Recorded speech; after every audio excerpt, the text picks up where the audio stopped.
Aprendo, o verbo aprender, quando eu capto alguma coisa.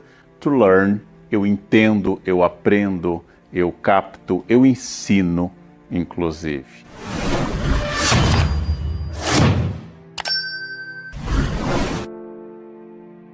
E aí eu tenho uma habilidade, uma ability, learn ability, ou seja, uma habilidade de mudar coisas que eu tenho na cabeça, uma habilidade de transformar alguma coisa em mim, uma habilidade de ver adiante, a habilidade de continuar aprendendo. Hoje você vai notar que esse é um conceito fundamental. Eu espero poder demonstrar nesse encontro aqui que isto é um grande desafio, um desafio contemporâneo para que nós possamos nos inserir mais, melhor, de forma mais produtiva e, acima de tudo, mais protagonistas na história desse mundo contemporâneo. Primeiro vamos lembrar aquilo que para mim faz bastante tempo, mas está presente na nossa memória. O que é o mundo tradicional. O mundo que eu fiz escola há mais de 40 anos era um mundo onde havia um conteúdo. Esse conteúdo tinha que ser passado, pronomes de tratamento. Vossa Excelência, Vossa Reverendíssima, Senhor, Senhora, Senhorita. Esse mundo tinha conteúdo fixo. Quanto mais eu soubesse desse conteúdo fixo, melhor aluno eu seria. Quanto mais eu devolvesse ao professor esse conteúdo, quanto mais eu soubesse rapidamente a tabuada, os números primos, a área do triângulo, a função da mitocôndria, quanto mais eu soubesse diferenciar os animais de acordo com as famílias e os gêneros, melhor aluno eu seria. Uma pessoa culta dominava uma grande quantidade de informações. Claro que informação é fundamental, claro que uma pessoa culta tem informações, mas eu quero mostrar que esse modelo de conhecimento, ele tinha sentido em determinado momento e ele perdeu o sentido. O que havia de dominante? Educar era transmitir. Educar era levar pessoas a receberem e a devolverem informações. Olha, ele já domina as regras de acentuação. Ele já sabe que são acentuadas todas as proparoxítonas. São acentuadas as paroxítonas em L, N, R, X, US e PS. Olha que menino estudioso. Ele já sabe dividir bem a sílaba, já sabe a diferença entre dígrafo, encontros consonantais, ditongos e tritongos. Ele sabe dar exemplo de tritongo. Diga aí, meu filho, um exemplo de tritongo. Paraguai. Que menino brilhante. Que menino exemplar. Ele sabe coisas. Quanto mais ele souber e devolver, mais inteligente, aplicado e culto ele é. Bem, gente, informação continua sendo fundamental. Conhecimento envolve informação. Conhecimento envolve dados. Eu jamais imaginaria ir a um médico e dizer ao médico que eu tenho uma certa dor no fígado, ou no baço, ou no estômago, e o médico abrir um livro para procurar onde fica o fígado, onde fica o baço, onde fica o estômago. Eu espero que o médico saiba de cor e pela sua prática tais informações. A grande questão não é atacar a informação, o dado positivo. Não é atacar aquela avaliação que dizia identifique 3 causas da Segunda Guerra Mundial. A minha questão aqui é pensar que o saber era cumulativo. E a repetição desse saber era algo que trazia luzes para as pessoas. Alguém culto era alguém que tinha grande quantidade de saber acumulado, como se o saber fosse fixo. Então eu pudesse medir.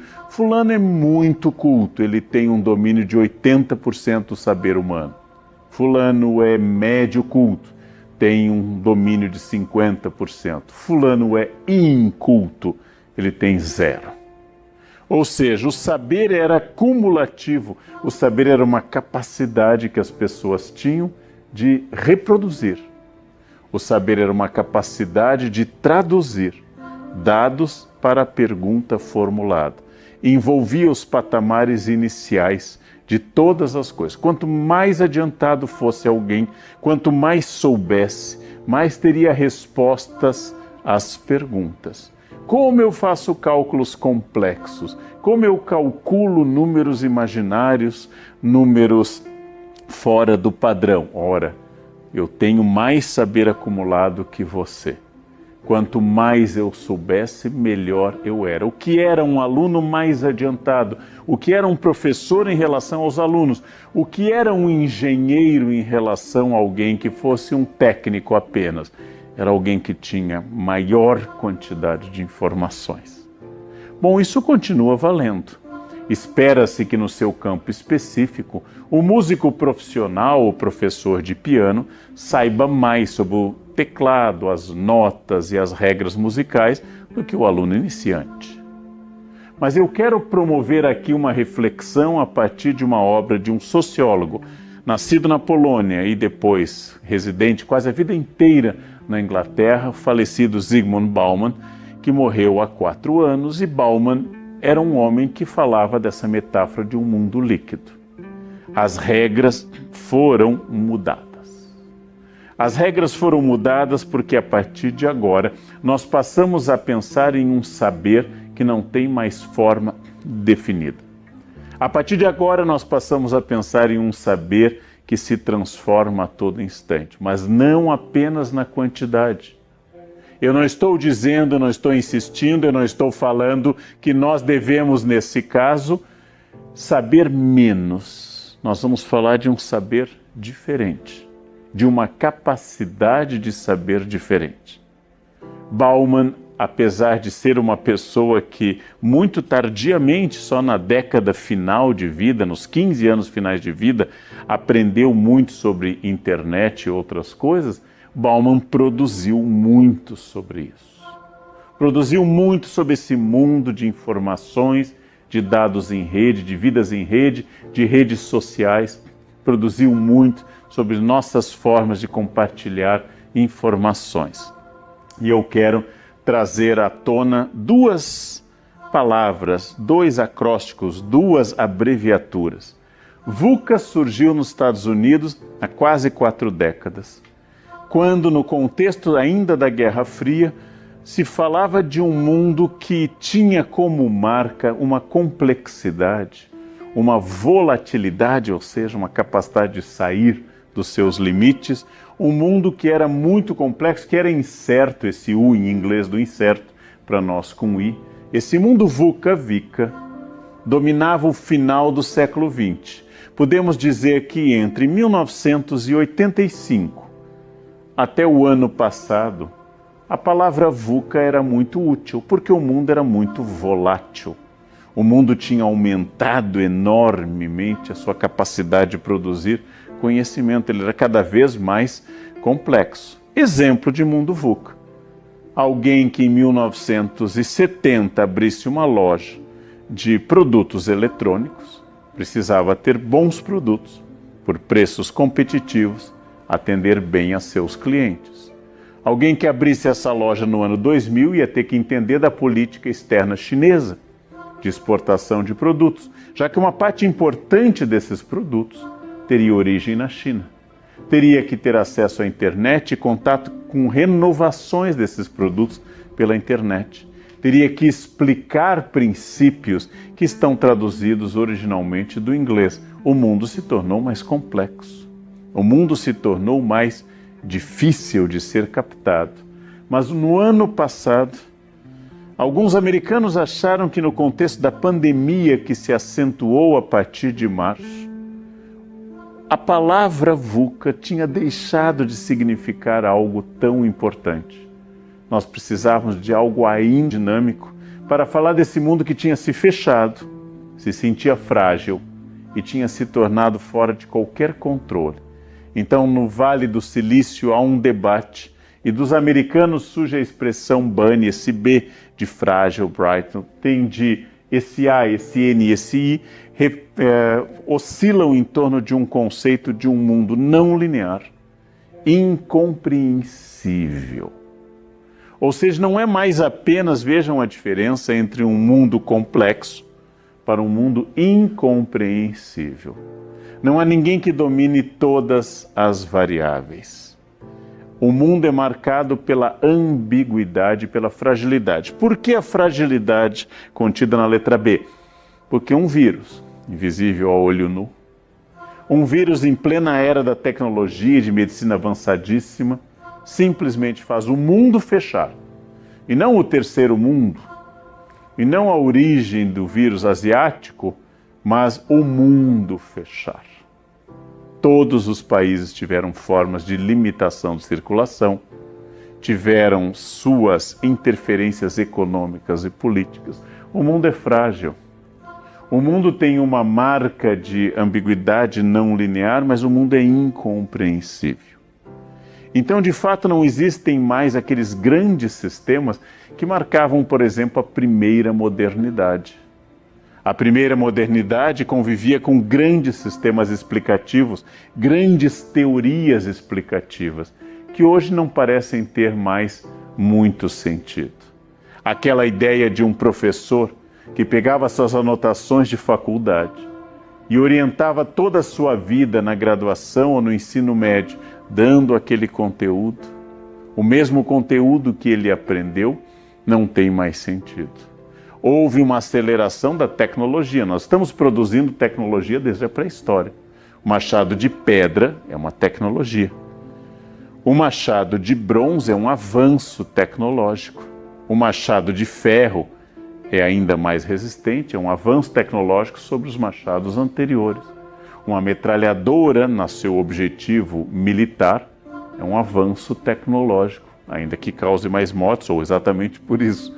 Mas nós não falamos mais apenas de avanços tecnológicos de geração a geração, não falamos mais de avanços tecnológicos de que no tempo do meu avô era assim e hoje não é. Quase todos os grandes produtos que hoje nós utilizamos têm no máximo 15 anos. Quase todos os produtos que inovaram o final do século XX, quase todos os produtos que impactaram o final do século XX e o início do século XXI, sofreram um processo de aceleração enorme. Tudo aquilo que eu precisava comprar antes estão reunidos num dos marcos que faz a aceleração de VUCA para BANI, num dos marcos importantíssimos, e esse marco se chama telefones celulares inteligentes, smartphones, que promovem, em primeiro lugar, a reunião de muitas máquinas em uma só. Mas, em segundo lugar, que tornam cada pessoa, tendo rede, tendo bateria e tendo seu smartphone, vai ter uma conexão com o saber humano acumulado. Isso é uma revolução. Isso é uma revolução quanto à recepção do conhecimento, isso é uma revolução quanto ao uso do conhecimento, isso é uma revolução quanto à produção do conhecimento. O mundo mudou completamente. O marco, ou seja, como se eu escolhesse assim a queda da Bastilha, 14 de julho de 1789, para iniciar a Idade Contemporânea. Como se eu escolhesse, por exemplo, a queda de Constantinopla, 1453, ou, se eu preferir, a Reforma Protestante, 1517, como marcos, para dizer que a Idade Média acabou e começou a Idade Moderna.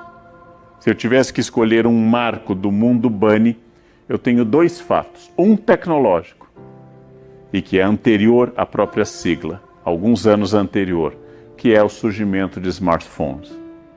E o outro marco é de ordem epidemiológica, médica, sanitária, que é a pandemia. A pandemia acelerou processos. Exemplo, todo mundo que está aqui acompanhando já devia ter feito alguma reunião virtual antes da pandemia. Eu já tinha feito dezenas de reuniões virtuais. Você falava com pessoas pela tela do celular ou até por um sistema de reunião virtual, por algum software, algum programa de reunião virtual. Acontece que a pandemia reduziu todas as sessões virtuais. Quase todo mundo já havia feito, por exemplo, uma aula gravada ou em um CD ou através da internet. Eis que num curto período, a partir do ano passado para esse, nós demos um salto muito grande. E esse salto significou uma coisa muito importante. Nós passamos a pensar abertamente, de forma absolutamente natural, que o mundo virou virtual. Que eu tenho contatos virtuais, visitas virtuais, aulas virtuais. Há uma geração que já não terá, talvez, a capacidade de distinção entre o real, presencial, e o virtual. Há uma geração que não vai mais fazer essa reunião de espaço-tempo que era típico da história e da espécie humana antes. Eu estou conversando com você nesse espaço, aqui e agora. O aqui e agora se fundiam, o aqui e agora se separaram, porque você está nesse momento vendo uma aula que foi gravada, talvez antes, bem antes de você ter acessado essa aula. E você vai ver e rever e estabelecer um contato com um conteúdo contemporâneo de uma pessoa que está gravando distante de você e que vai dialogar com você. E estando você em Macapá, estando você em Boa Vista, estando você na ilha de Fernando de Noronha ou em São Paulo, você vai ter acesso, eliminando a questão do espaço como obstáculo e atualizando a questão do tempo para um presente contínuo que eu vou começar cada vez mais a descobrir, a perceber que esse presente contínuo, ele elimina a ideia de um passado. Por isso há confusões na internet. Muitas vezes alguém acessa alguma coisa e não vê que a data daquilo tem 10 anos ou tem 5 anos. Por isso que há problemas. Antigamente uma criança sofria bullying em uma escola, porque foi acusada injustamente, talvez por alguma coisa, essa criança mudava de escola. E ao mudar de escola eliminava o bullying, porque a nova escola não sabia disso. Hoje, o que estiver na internet pertence ao campo da perenidade. O que estiver na internet é perene, é permanente. E é muito curioso, porque a internet é o campo do efêmero. A internet é o campo da passagem. A internet é o campo em que tudo tem que ser atualizado rapidamente, diariamente. Mas quando as pessoas vão aos seus sites de busca, percebem que aquele político que acaba de dizer que é contra a corrupção foi acusado de corrupção há 10 anos. Percebem que aquele paladino da moral que está dizendo lá que é a favor da família, há 5 anos foi acusado de um problema moral grave. Percebe que aquela atriz que disse que jamais trabalharia em tal emissora se viu obrigado a trabalhar na emissora após terminar o contrato com a outra. Percebem-se as contradições. O ser humano sempre foi contraditório. Eu, você, somos contraditórios por sermos humanos. Mas agora, pela internet, você faz uma checagem dessas contradições. Você faz uma atualização do currículo de cada um. Todos nos tornamos escravos de uma internet que registra tudo o que eu quero e o que eu não quero. Quantas celebridades foram derrubadas do seu posto de humildes ou dóceis diante da cena de um maltrato de um funcionário ou de um servidor? Quantas pessoas foram surpreendidas em atitudes ilícitas e quantas também utilizaram a internet para construir cenas recortadas, porque a internet é recorte, internet é seleção de um momento, para apresentar uma face viável, inclusive no seu marketing pessoal, no seu caráter comercial. Bem, eu vou começar a mostrar que não apenas o mundo se acelerou no processo VUCA-BANI, mas eu vou demonstrar também que nós mudamos um paradigma. Não me interessa mais como centro do conhecimento a memória. Não me interessa mais saber de cor, do latim cor, cordis, coração, ou seja, saber de coração, saber de cor, que antigamente se considerava o coração a sede da memória. A inteligência não é mais, quem sabe, a tabuada de cor, a definição, por exemplo, de plantas monocotiledôneas, ou onde se localiza, por exemplo, Vladivostok. A inteligência não está mais na quantidade de informações, já que tendo um celular na mão conectado, tudo isso pode ser imediatamente acessado, verificado e com uma enorme quantidade de informações. Então a memória está perdendo lugar, A memória está perdendo o protagonismo que ela tinha outrora e nós estamos cada vez mais pensando em mecanismos de elaboração autônoma de conteúdo, de senso crítico.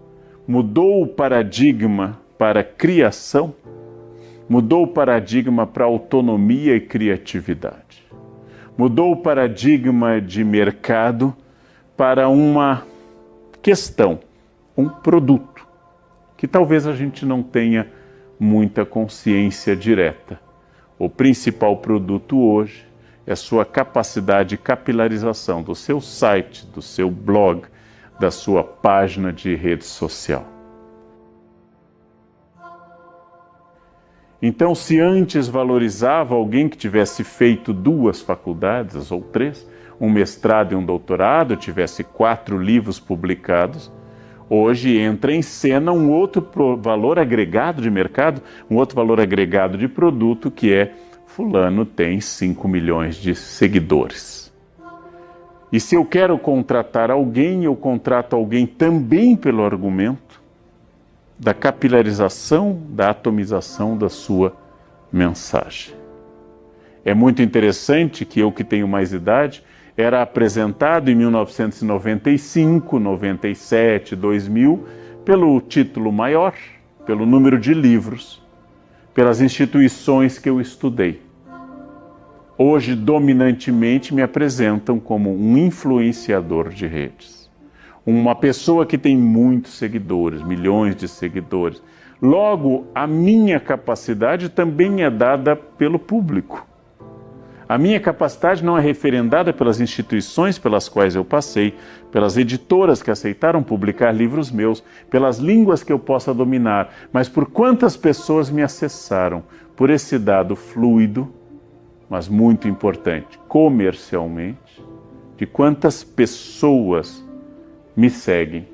O paradigma mudou então porque nós eliminamos aquela necessidade anterior de muito acúmulo de informações e criamos um dinamismo que vai favorecer talvez o contrário. Quem tendo menos anos de informações, quem tendo menos cursos superiores, quem tendo menos livros publicados, tem maior capacidade criativa e comunicativa. Ou seja, eu passo a valorizar como produto um novo paradigma, um paradigma da rapidez. Mas isso não é exatamente uma crítica. É a percepção de um mundo que está mudando e a percepção de um mundo em que, entre um médico que tenha 2 doutorados no exterior, um médico que tenha 5 ou 6 livros fundamentais sobre o tema dermatologia, que esse médico de carreira ilibada e profunda, esse médico vai ser menos procurado e ter uma agenda talvez menos preenchida do que aquele que tem um canal de sucesso e aparece em um programa de televisão dando conselhos. Porque a fama hoje é uma qualificação. A fama é uma qualificação. Aquele não é o engenheiro que faz aquele programa? Aquele não é o cozinheiro que participa de um reality show de culinária? Aquele não é o médico que aparece naquele programa de domingo? Aquele não é o filósofo, tem aquele vídeo que a gente recebeu no WhatsApp? Ou seja, desaparece a faculdade, desaparecem as línguas, desaparecem os livros e surge a fama. Isso já seria um dado que lá atrás, Alvin Toffler, lá atrás, Castells na Sociedade em Rede, lá atrás já tinha sido indicado, de alguma forma. A novidade é que o paradigma hoje de conhecimento adquiriu uma velocidade em que está muito mais difícil eu avaliar sobre as mudanças que ocorrem. As pessoas que estão aplicando um método surgido em 2015 já podem ser questionadas como conservadoras. Reacionários, no século II da era cristã do Império Romano, eram aqueles senadores que queriam que a gente retrocedesse 200 anos e voltasse ao tempo de Augusto. Porque lá estaria o verdadeiro Império Romano. Lá estariam os homens e as mulheres de valor do Império Romano. Reacionário queria retroceder 200 anos. No século XVIII, com a Revolução Francesa, reacionários falavam que os valores estariam na França de Luís XIV, na França do classicismo. Reacionário é quem queria retroceder 100 anos. Hoje, talvez reacionário, sim, seja quem apresente algum tipo de máquina, procedimento ou atitude de 2019, de 2018 ou do ano passado. Tudo ficou datado muito rapidamente. E hoje a educação, que ainda dá grande ênfase à quantidade de conhecimento, hoje a educação deveria indicar essa questão, aprender a perguntar. Por quê? Porque aprender a responder é coisa de entidades como Siri e Alexa. Aprender a perguntar é coisa de humanos. Os humanos perguntam, Siri e Alexa respondem. Os humanos formulam ideias. Se essas ideias forem claras e corretas, e eu souber onde eu devo procurar essas respostas, eu vou me tornar uma pessoa melhor. Se eu disse que nesse mundo VUCA-BANI a fama se torna uma moeda de troca corrente, eu também vou agora reconhecer que o processo formativo, diferente da minha geração, e deveria estar muito claro para professoras e formadores, é que eu não ensino mais um aluno a ter a resposta, mas a manter a curiosidade, a perguntar sem cessar, a questionar, a fazer da sua dúvida metódica um exercício produtivo de conhecimento. Por quê? Porque a resposta vai variar muito. Qual é a maior cidade do mundo? Onde está o maior computador com a memória mais ampla jamais construída? Afinal, qual é a nova unidade de acúmulo de memória de um computador? Qual é o rio mais poluído do mundo? Qual é o país onde há mais corrupção e o país onde há menos? Se eu tiver resposta clara a essas perguntas, essas respostas vão variar muito. Onde está o maior computador do mundo pode variar várias vezes ao longo de um ano, dependendo da velocidade de construção desse computador. Qual é o prédio mais alto do mundo? Tudo isso eu vou, ao dar a resposta, datar a resposta. Mas ao ensinar a fazer a pergunta certa, eu ensino não apenas o questionamento aliado à curiosidade natural, mas uma coisa muito importante para ser ensinada. Qual é a validade daquela pergunta? Por que perguntar? Por que o porquê? Por que inquirir? Por que perguntar? Deslocar o conhecimento da resposta para a pergunta é o primeiro passo desse novo mundo. Que vivamos todos em uma nova fase que antigamente se centrava na primeira infância, que era a fase dos porquês. Que vivamos todos em uma fase permanente de porquês. Porque a velocidade dos comportamentos sociais, a velocidade da tecnologia, a velocidade de tudo aquilo que me acompanha, perde rapidamente a validade da resposta e eu tenho que habilitar pessoas a perguntarem, a fazerem perguntas, aprender a perguntar. E para isso o protagonismo não está mais no quadro, seja por tradicional giz e quadro, seja por PowerPoint, seja por apresentação, seja o que for, mas não pode estar mais o protagonismo na figura de um professor, de um palestrante, de um livro. Se investe como se eu apertasse o botão da câmera do celular e mandasse ele fotografar a pessoa que está na frente do celular e não atrás dele. O protagonismo da busca pertence agora a quem estiver aprendendo. Cabe a um professor, a um orientador, a um formador, cabe a alguém que dê instrução, palestra, que formule um módulo, cabe a alguém que esteja empenhado nisso, a formular bons estímulos para a curiosidade. E que as pessoas aceitem que o papel do conhecimento é delas. Enquanto eu estiver perguntando quantas páginas tem o livro que o professor mandou ler para a prova. Enquanto eu estiver perguntando o que cai na prova. Enquanto eu estiver perguntando tecnicamente qual a autoridade, o tamanho, a extensão e a dificuldade do fornecedor de dados, eu estou fazendo provas sobre o professor, sobre a escola e sobre o livro. E a validade daquele professor, daquela prova e daquele livro será necessariamente ligada ao momento que eu estou vivendo. Se eu estou educando para o futuro, se eu estou educando pessoas que estarão aqui quando eu não estiver mais, quando a escola não tiver mais relevância, quando aquela técnica que eu dispunha não existir mais, eu estou dizendo a cada aluno, a cada filho, a cada pessoa que esteja ligada a mim ou a cada funcionário, que o protagonismo da busca é dele. Protagonismo significa permanentemente pensar por problemas e indicar as soluções possíveis naquele momento. Características são características de um líder que entende que ele não é o chefe que aumenta o superego e a tensão do grupo, mas é o estratego, é o homem que mais entende da estratégia.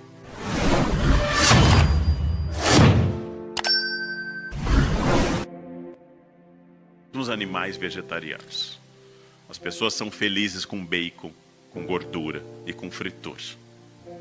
Bem, o donut vai me trazer um prazer imediato, mas vai ficar comigo para o resto da vida, em alguma parte do meu corpo. Variam aí as posições, quadril para a maioria das mulheres, barriga para a maioria dos homens. Mas se eu comer apenas capim e correr na esteira e tomar água, eu vou definir melhor o corpo, e o Leandro de 60 anos vai estar mais feliz no futuro. Mas eu não conheço o Leandro de 60 anos, nunca fui apresentado. Eu conheço o Leandro hoje com 54. E é esse que eu sirvo quando como um donut. Então o que acontece? Protagonismo é quando eu entendo que as ações têm consequências e a consciência produz sobre mim uma lei de ação e reação, causa e efeito.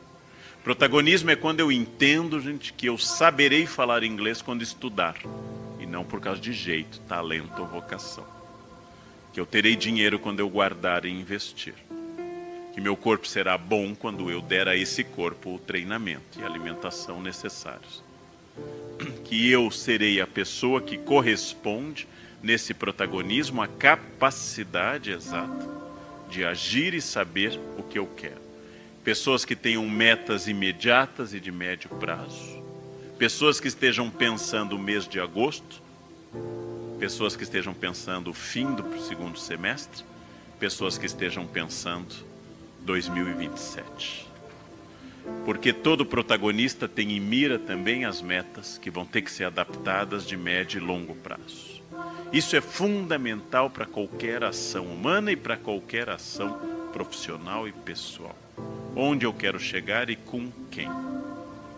Essa é a diferença da pessoa que existe, como diz Oscar Wilde, daquela que vive. A que existe é uma folha que dança ao sabor do minuano. A que vive é aquela que sabe onde quer existir, e como, e com quem, e de que forma. É espantoso, gente, mas me perguntam muito na minha fanpage o seguinte: como é que você consegue ler tanto, Leandro? É a fórmula, uma fórmula mágica. Eu vou dizer e revelar só porque estou no meu estado natal. Para ler tanto, o segredo é sentar, abrir o livro e ler. É um segredo complexo. Como é que você consegue acordar tão cedo? Eu acordo às 4 da manhã todos os dias. É assim, toca o celular, eu abro os olhos, saio da cama e vou ao banheiro. Tá? Ah, mas eu não consigo. Então morra. Não me pergunte o que fazer. Eu quero dizer que você tem que saber o que você quer e o que você pode fazer. Os biorritmos são variados. Há pessoas que precisam dormir mais. Não adianta acordar às 4 e ser um walking dead, um zumbi, o resto do dia. Não adianta. Não adianta acordar de madrugada e ter que se intoxicar de cafeína, sendo uma pessoa produtiva e com úlcera. Não adianta. Ou seja, eu tenho que ter essas metas, mas eu tenho que entender, especialmente no campo cooperativo, que a visão de liderança centralizadora é uma visão equivocada. É uma visão antiga. É a visão do velho chefe que tudo sabe e tudo manda. É a visão de quem não entendeu que cooperativa é a soma de vontades individuais, não a imposição de uma vontade. Quando eu era sozinho, eu tinha total liberdade. Não estou mais sozinho. Para crescer e para me fortalecer, eu fiz associação. A partir desse momento eu não tenho mais liberdade absoluta. Mas para eu crescer, eu preciso estabelecer a concessão a ter que ouvir outros. Esse é o momento que exatamente a liderança sabe que todo empreendedor e líder tem um saber técnico, mas tem um político pessoal, tem intuição e tem carisma. Sem isso não existe. Nem todos devem liderar. Como nem todos devem tocar oboé, ou nem todos devem ser exímios dançarinos de tango. São habilidades específicas. O mundo não precisa só de líderes. Há partidos no Brasil que sofrem porque só tem cacique.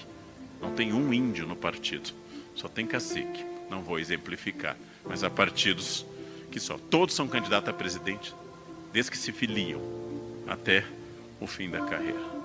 Ou seja, são características importantes. O novo líder, especialmente o líder cooperativo, tem uma capacidade de ouvir muito mais. Tem uma capacidade de saber muito mais qual é a necessidade do grupo.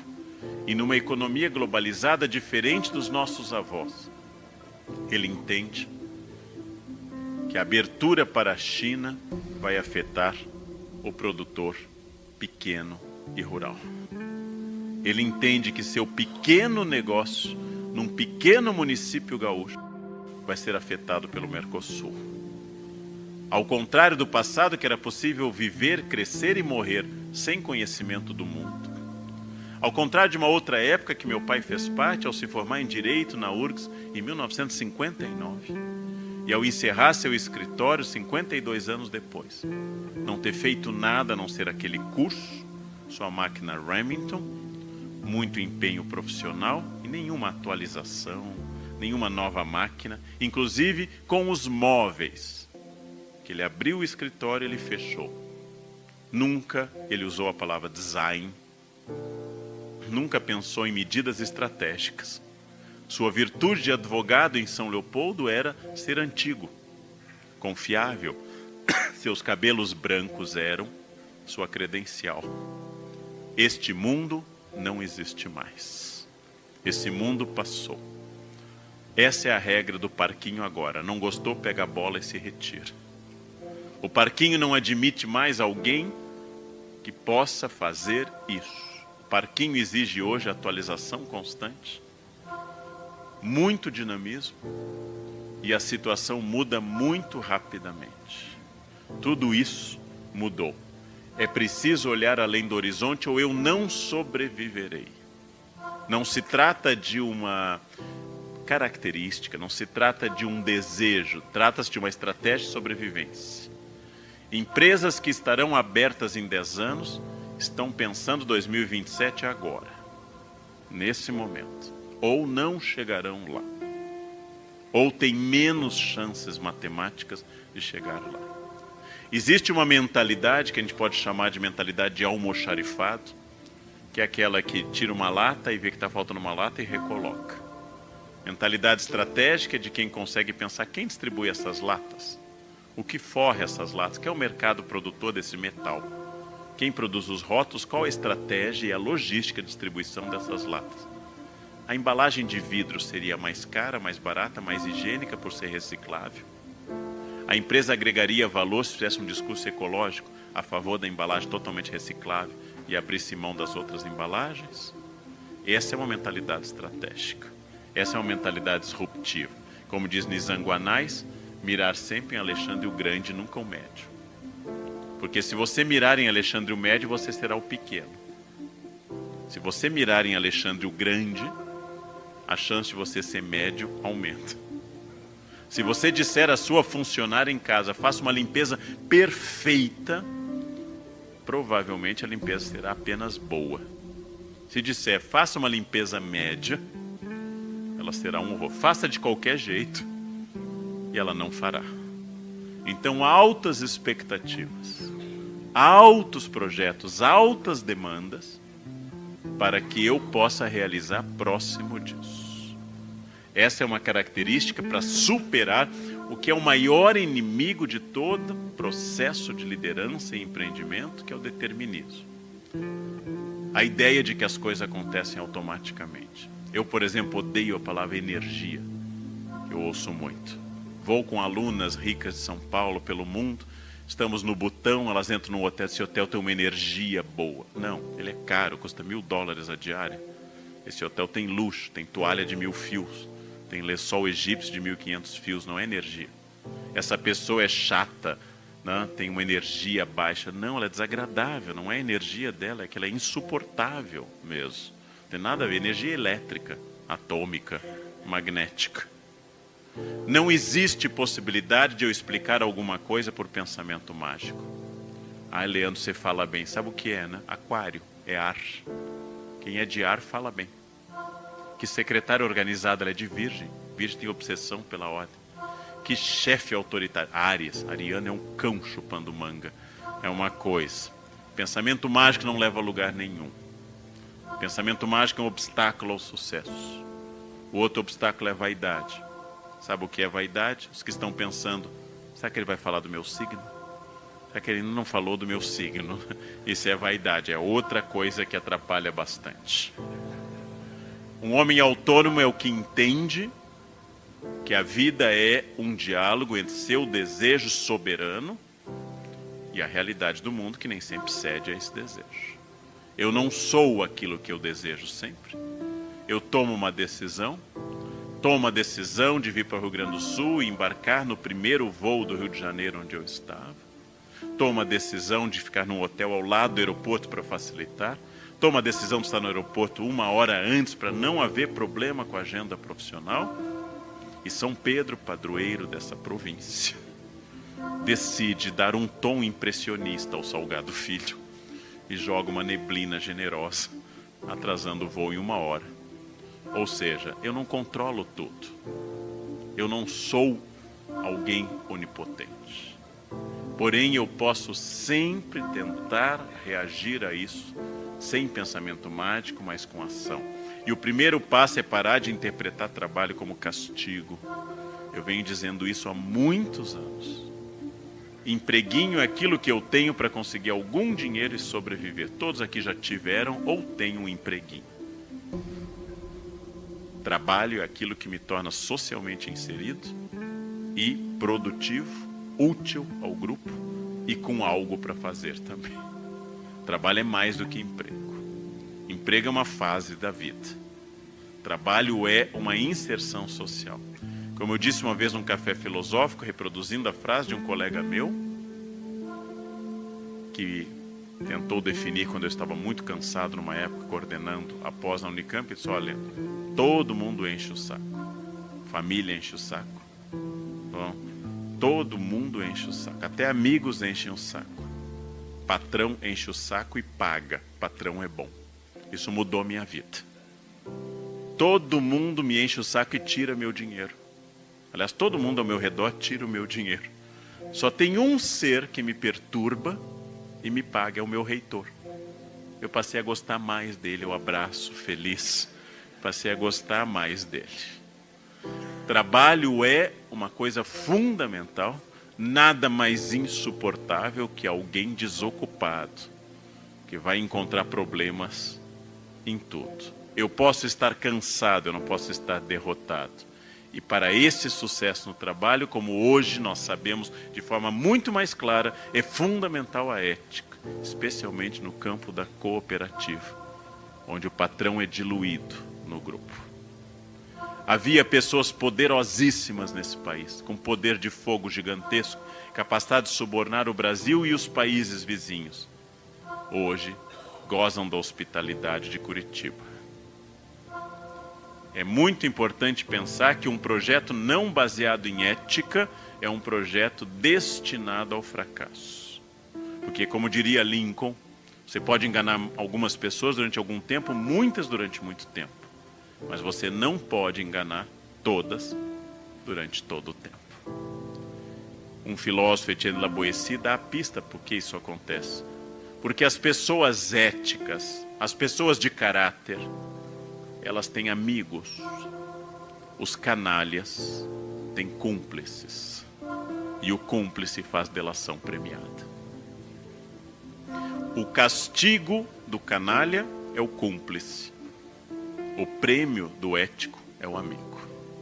E isso é muito importante lembrar que em algum momento, quando o meu comparsa de crime sentir que o esfíncter dele está entrando na ortogonal, ele vai abrir a boca para não abrir outra parte. Resultado, ele vai denunciar, dizendo a verdade ou até inventando para se safar.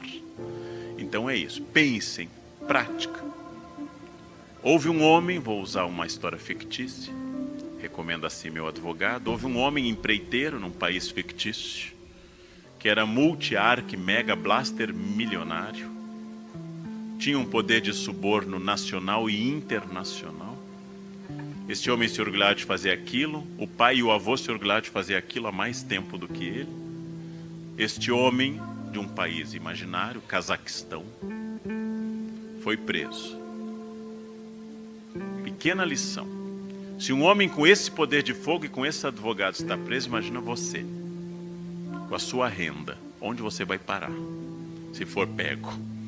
Se um homem que pode subornar meio mundo está preso, você com a sua renda, para onde você vai? Vocês não têm, como eu, a gente não tem renda para ser desonesto.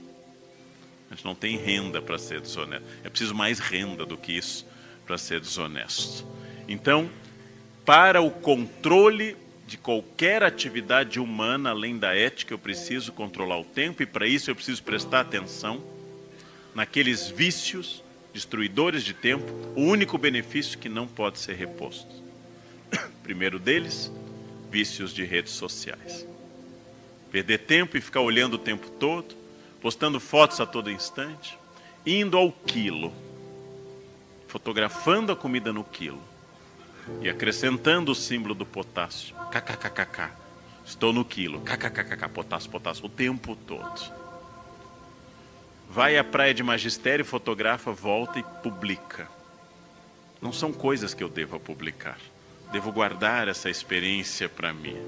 Gente, quando eu for a Cannes, quando eu for a Seychelles, eu faço isso.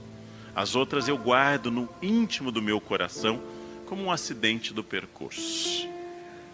Não preciso informar ao mundo que o Sol nasceu. Ele nasce para metade do planeta diariamente. E para outra metade, um tempo depois. Controle de tempo. Objetividade. Foco. Respondendo à pergunta que estamos fazendo de nós mesmos. O que estamos fazendo de nós mesmos? Essa pergunta é fundamental porque ela implica ter muita clareza, ouvir muito mais do que nós ouvimos, refletir muito mais do que refletimos e agir. Nós funcionamos como motoristas ruins na freeway. Primeiro mudamos de faixa e depois damos o sinal. Essa é a regra. Primeiro pensa, eu devo mudar de faixa. Depois pense nos seus objetivos, depois dê o sinal e depois mude de faixa.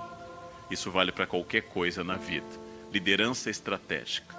O líder que não está ali para ver se as pessoas estão cumprindo o horário, mas está ali para ver se as pessoas estão dando o melhor de si na busca de soluções, se as pessoas estão crescendo junto, se elas estão empenhadas num projeto que é sempre coletivo e não apenas meu.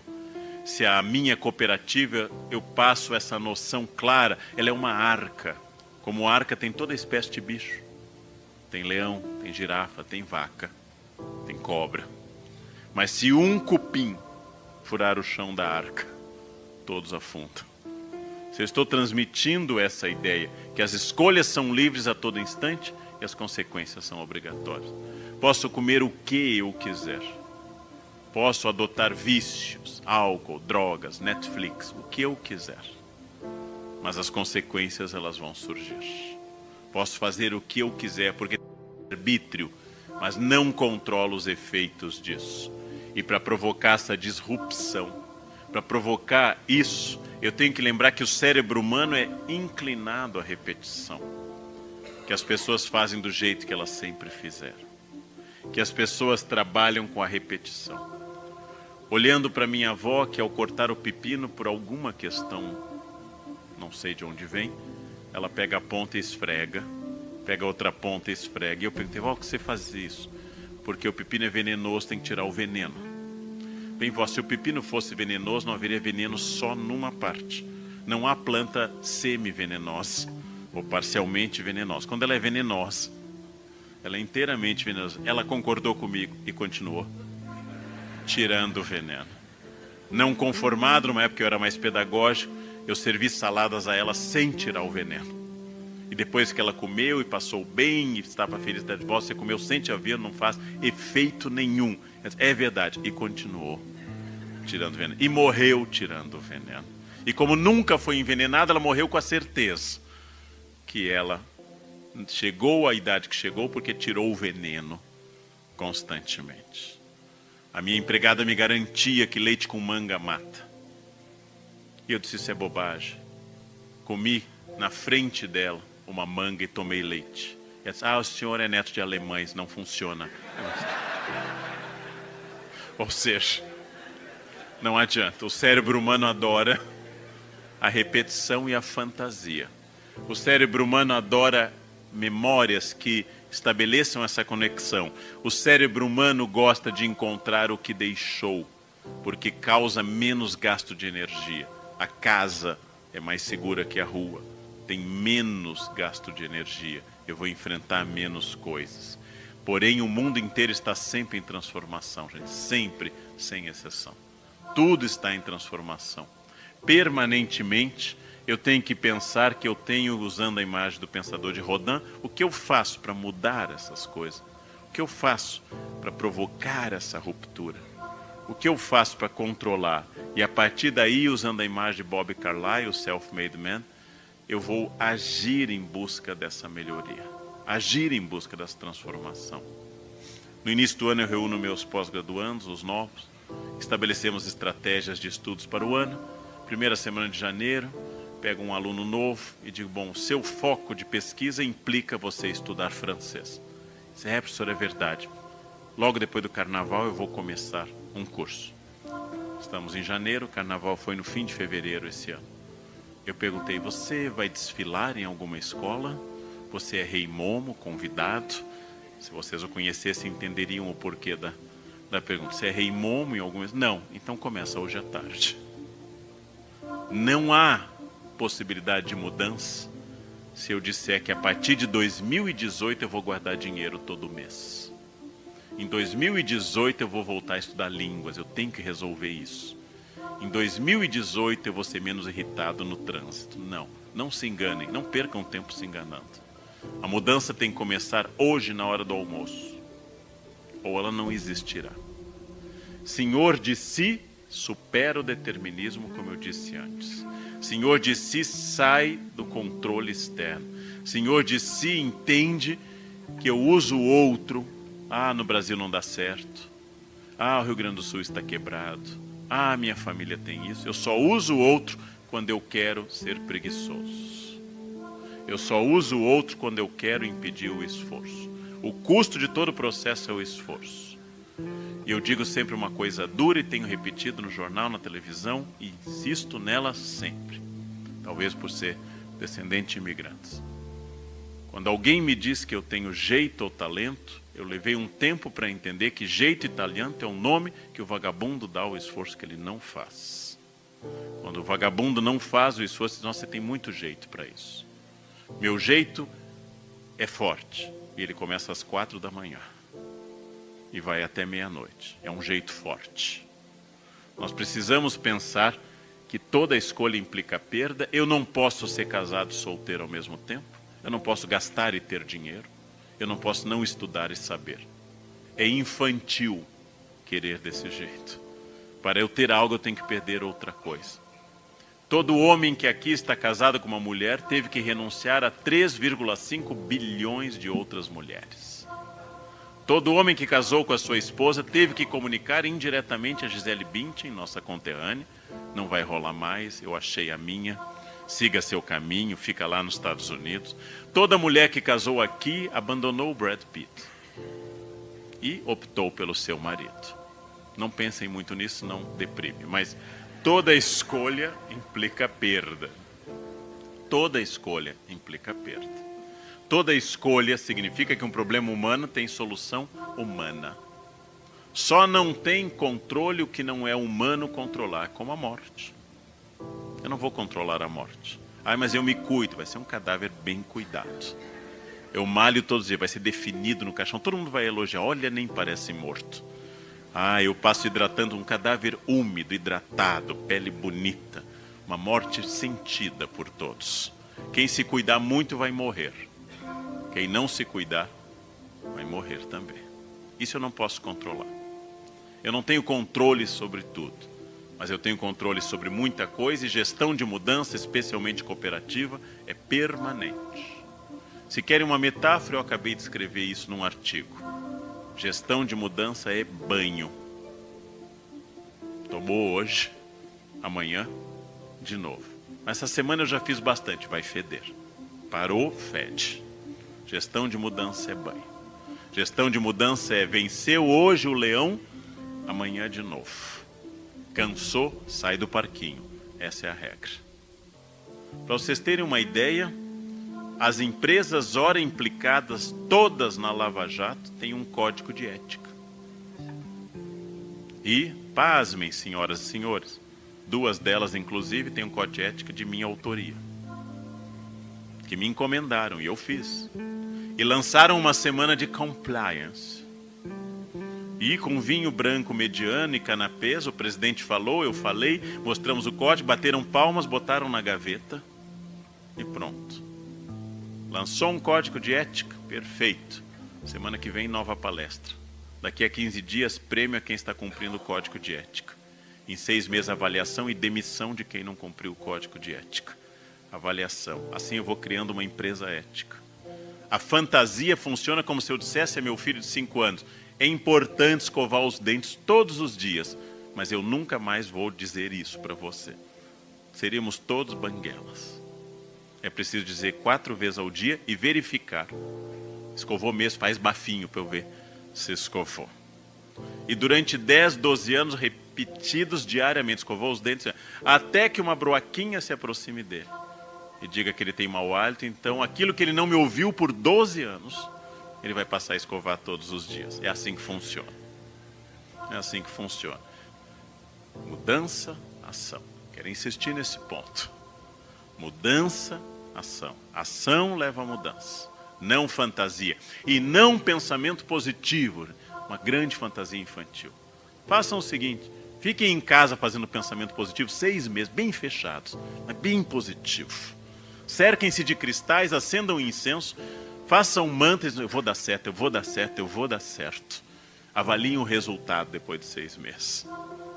Pensamento positivo é um discreto passo e uma vaga menção para a ação. O que muda é a ação. Não adianta ficar dizendo, eu vou enriquecer, eu vou ser magro, eu vou emagrecer. Me vejo como, vou mentalizar magro. O que vai torná-lo magro não é isso. Aprendi agora num jantar com uma senhora de ascendência judaica. Ela me viu comendo pouco e disse: o senhor come pouco, professor, imigrante. Ela. E eu disse: eu preciso controlar o peso. Professor, eu passei pela guerra. Na guerra, os gordos emagrecem, os magros morrem. Isso mudou também a minha... Quem é gordo emagrece, quem é magro vai morrer. Então pensem nisso. Pensem nisso no futuro. Comam, porque uma guerra vem vindo. Uma guerra vem vindo. Liderança, ação, empreendimento, cooperativa é sempre bonsai. Não é nunca agronegócio, nem quando é agronegócio. Qual é essa metáfora? Galho a galho, raiz a raiz, regar, mudar para a luz. Amanhã, outra ação. Nunca é ligar a colheitadeira e entrar no automático. É bonsai. Significa foco, foco acima de tudo, foco como meta. E significa o olhar do administrador, do cooperado, do líder, do gestor, sobre tudo, mas com foco num ponto. Eu olho tudo, mas foco num ponto.